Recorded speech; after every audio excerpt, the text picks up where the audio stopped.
nama saya Andi Sandra Sirait, MPM 1901020006 dari Prodi Pendidikan Bahasa Indonesia. Di sini saya akan menjelaskan materi yang berjudul Perangkat Program Pembelajaran. Menurut Juhdan, dalam bukunya tahun 2011, halaman 16, perangkat pembelajaran adalah alat perlengkapan untuk melaksanakan proses yang memungkinkan pendidik dan peserta didik melakukan pembelajaran. Adapun 10 perangkat program yang harus dimiliki oleh guru. Yang pertama, silabus. Silabus adalah rencana pembelajaran pada kelompok mata pelajaran yang mencakup standar kompetensi, kompetensi dasar, kegiatan pembelajaran, alokasi waktu, dan sumber pembelajaran. Langkah-langkah pengembangan silabus. Yang pertama, mengkaji standar kompetensi dan kompetensi dasar. Yang kedua, mengidentifikasi materi pokok. Ketiga, mengembangkan kegiatan pembelajaran. Keempat, merumuskan indikator pencapaian kompetensi. Kelima, menentukan jenis penilaian. Dan keenam, menentukan alokasi waktu dan sumber pembelajaran. Adapun manfaat dari silabus yaitu sebagai pedoman dalam pengembangan pembelajaran lebih lanjut. 2. RPP atau Rencana Pelaksanaan Pembelajaran. RPP adalah rencana yang menggambarkan prosedur pembelajaran untuk mencapai satu kompetensi dasar yang ditetapkan dalam standar isi. Tujuan dan fungsi dari RPP yaitu 1. Mempermudah hasil proses belajar mengajar. Kedua, guru akan mampu melihat dan mengamati kerangka kerja yang logis dan terencana. 3. Prota atau Program Tahunan. Prota adalah susunan alokasi waktu selama 1 tahun untuk mencapai kompetensi dan kompetensi dasar. Fungsi dari Prota yaitu mengorganisir pembelajaran agar berjalan optimal.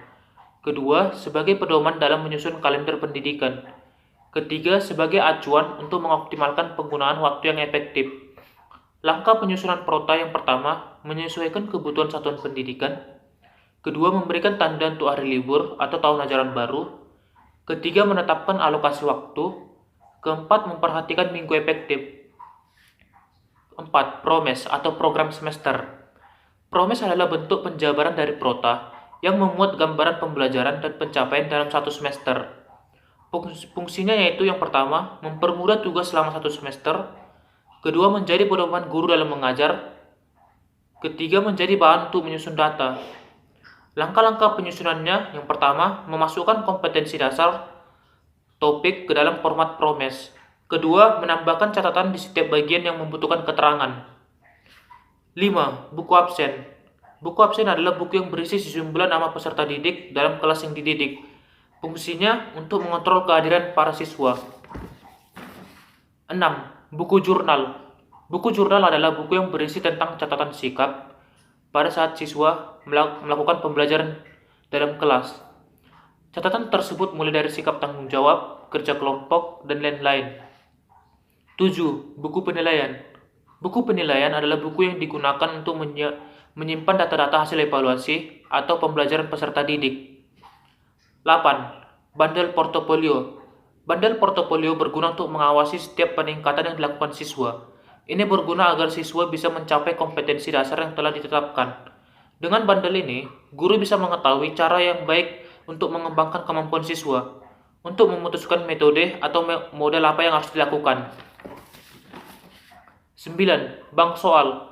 Bank soal merupakan buku-buku yang terdiri dari himpunan soal, yang nantinya diberikan ke siswa untuk mengembangkan daya pikir dan penyelesaian masalah pada aktivitas pembelajaran. 10. Media. Ketika pelaksanaan dan presentasi pembelajaran dimulai, media adalah salah satu elemen yang penting dalam kesuksesan pembelajaran, karena media pembelajaran berguna untuk menunjang materi atau konten pembelajaran. Guru di sini sangat berperan penting untuk menentukan media mana yang cocok untuk siswa dalam mengasah analisa dan kreativitasnya. Sekian dulu penjelasan dari saya mengenai perangkat program pembelajaran. Terima kasih.